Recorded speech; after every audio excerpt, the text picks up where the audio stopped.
If this story is true, based on how it's been pitched to me by the people in my Discord server who asked me to cover it, then this is some wild and disgusting shit coming from the Republicans in Utah. Utah's Senate president prompted law change that helped a teen charged with child rape.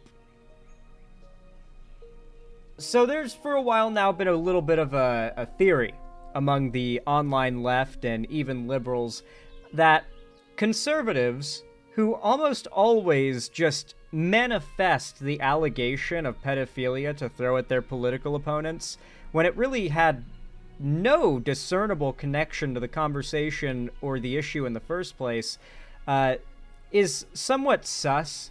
Like, why do they have CSA on the mind so frequently? There must be something to that. Then people started to realize a trend.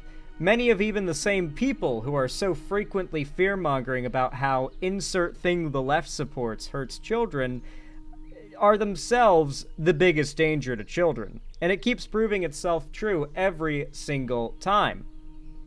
And so if this story is what it sounds like, I think this is going to be another good example of pedocon theory in action. It's pedocon law, I guess if you say so. It does seem like a law at this point, a law of science. The case may reopen debate among lawmakers about how to respond when older teens have sex, quote unquote, because the charges are being dropped or made more lenient. So I guess they're not referring to it as statutory rape, which is the legal definition of what that would be. When older teens have sex with kids too young to consent. There is no having sex with someone who's too young to consent. It is rape. It's just, I know I'm being a nitpicker here, but just feel like that's an important clarification, and I feel like people should be careful with their language when they're talking about a subject this sensitive. There are real victims of this type of horrific atrocity out there who are likely to be somewhat affected by the way that people talk about this subject. Anyway, moving on. Last year, an 18-year-old Utahn, I guess that's the term for a person from Utah, I didn't know that, was starring in the potential... Sorry, I am so sorry, I cannot speak today. Was staring at the potential of years in prison, accused of having sex with a 13-year-old. Yeah. 18 and 13's not okay, guys. Like... People have tried to make the case that, like, well, maybe in some cases an 18-year-old and a 17-year-old is like, all right, you go have that conversation over there. I'm not getting involved. But this, no. Like, there might be a line somewhere, but this is well beyond it. Okay? This is way past it. There is no shot that you can argue an 18-year-old and a 13-year-old are developmental peers. Such enough that the 13-year-old could give consent. One's a 13-year-old, one's a legal adult. That's insane. I thought it would be, like, at worst, a 15-year-old. Like, I thought this was going to be, like, a 16-year-old and an 18-year-old, and it was going to be like, well, if you're European, you probably don't even see a problem here. But I think it's weird. Would probably be my take, but in this case, it's way worse than I would have guessed. Plea bargain negotiations were at an impasse. Then the Utah legislature, based on an initial suggestion from Senate President J. Stewart Adams, changed the law. 2 months later, prosecutors offered the 18-year-old, who is related to Adams, by the way, a plea deal. If there has ever been a bigger conflict of interest, I need to know right now. Bro literally changed the laws around the illegality of pedophilia for his family member. And now that's just a law in Utah. Many more predators might get away with their actions in the future. The teen would plead guilty to reduced charges, face no additional jail time beyond a week already served, and would not have to register as a sex offender. The new law was not made retroactive, and the teenager was not charged with the new lower-level crime it created. But in court hearings, the judge, the prosecutor, and defense attorney, Kara Tangaro, who helped draft the bill language that was adopted by the legislature, all acknowledged it was pivotal to resolving the charges against the 18-year-old. Like, they're literally openly saying their number one priority is to get this 18-year-old, like, out of prison, out of trouble, and they will change the law to do it. I mean, it makes sense. The person behind it all is a family member of the predator. Quote, "You saw the legislative change," Tangaro told Judge Rita Cornish at sentencing. "We all agree that's not retroactive, but the government did change their offer based on that." I feel like they have to sound that way. Predator 18-year-old? Come on. 18 and 13? If an 18-year-old is out there going after 13-year-olds, they're a predator, okay? Come on. Come on. No. Do not try to play some fucking game with me here, okay? 13 and 18 are a gulf that I will not deal with you guys trying to defend, okay? That is literally middle schooler and high school graduate. All right? Don't play that game. Don't play that fucking game. 18 and 16, I wouldn't be freaking out at you right now. But 18 and 13, bro, that is predator shit. Okay? Predator. Like, engaging the invisibility cloak and the heat vision, the thermal vision. Predator. Full on. 17-year-olds who have sex with 13-year-olds face a third-degree felony charge of unlawful sexual activity. The new law now allows prosecutors to file that same charge against an 18-year-old if they are an enrolled high school student. So I guess the idea is if they're still in high school, it makes it okay. That's so fucking skeevy, dude. Like, if you were ever in high school, you know the seniors that exclusively went after freshmen, and even that is, like, not that crazy of an age, difference, were seen as the creepiest motherfuckers in the school. Like, anybody who had the, like, world experience and understanding to know what that was, like, how weird it was, what a red flag that was, knew to look down on the seniors that exclusively went after, like, naive freshman girls. That shit is really weird.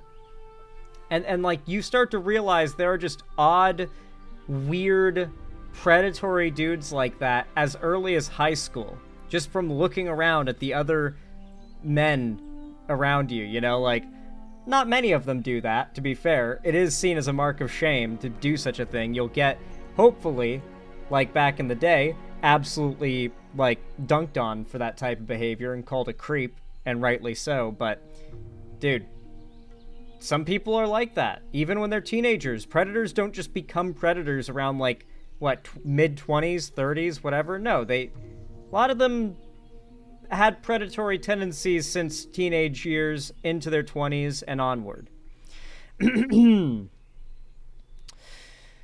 Previously, an adult, 18-year-old high school student who had sex with a 13-year-old would face a charge of child rape, as they should.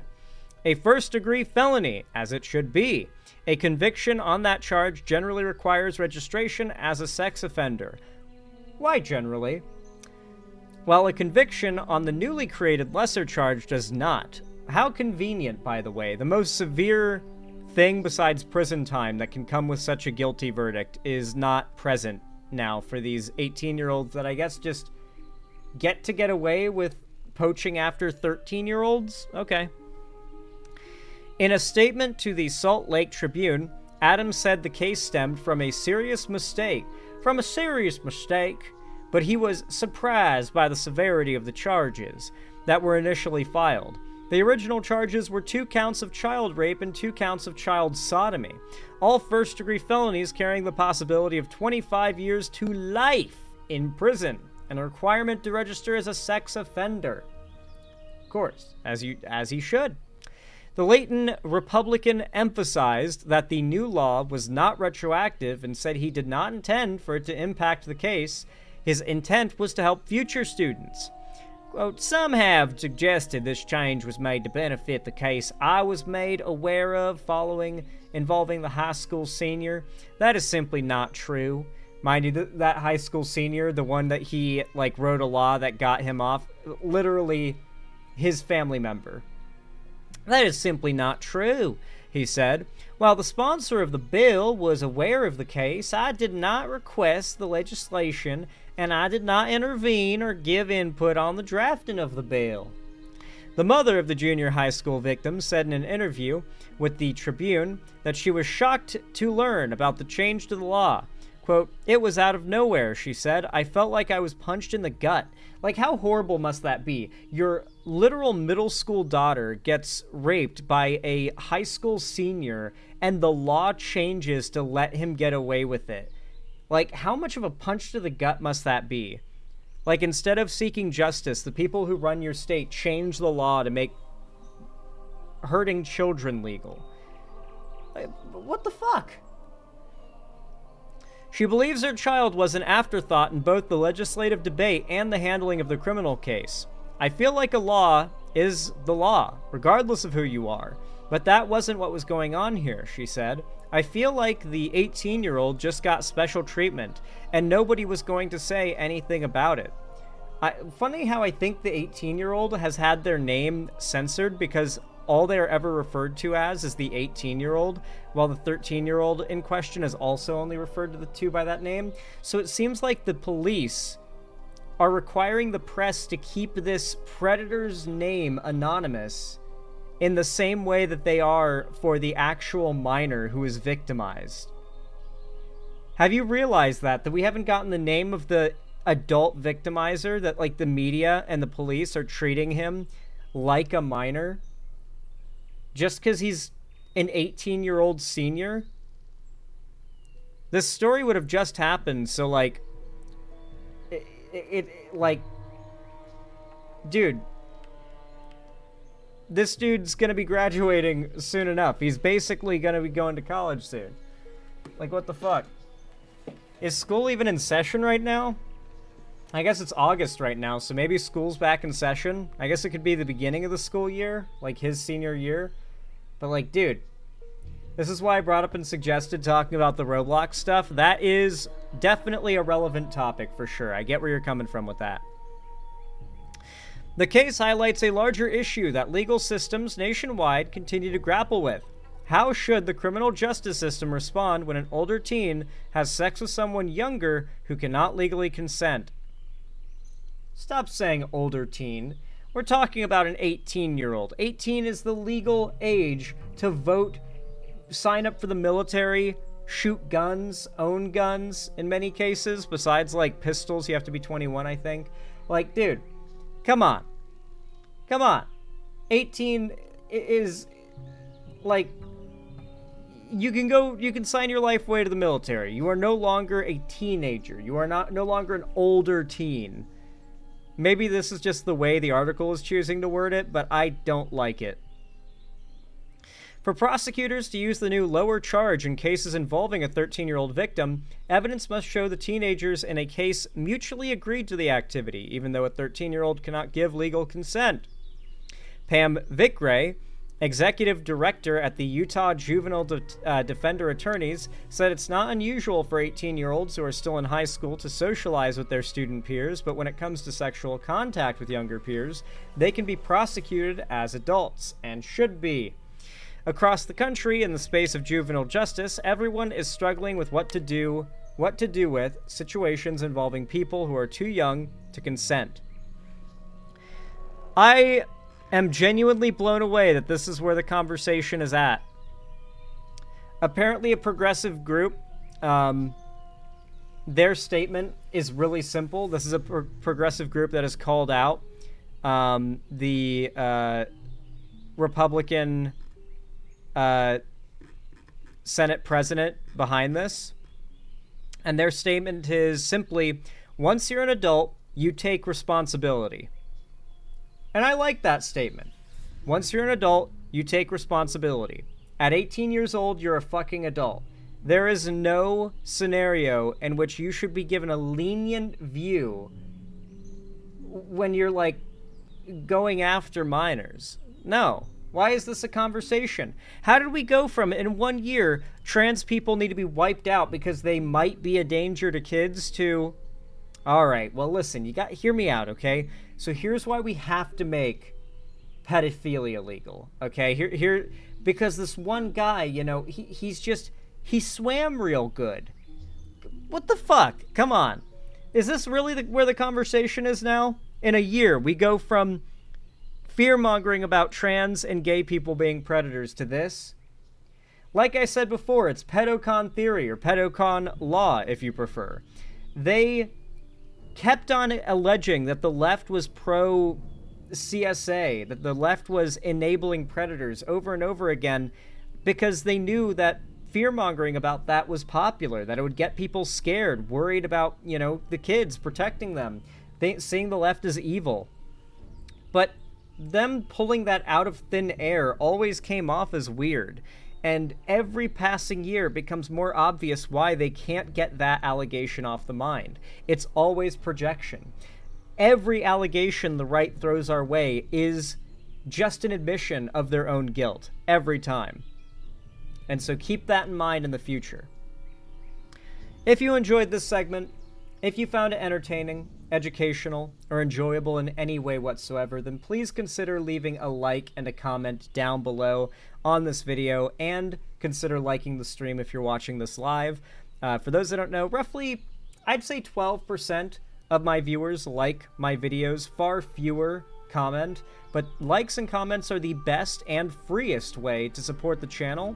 And so if you want to support the channel immensely, help boost it in the algorithm, increasing the percentage of my viewers that like and comment on my videos is the best way to do so. So if you haven't already, hit that thumbs up on the stream, hit that thumbs up on this video when it comes out in the future, and all my new videos. Comment down below, it really helps a lot. If you don't know what to say, comment who up Xandering their haul, and be a liker, not a lurker.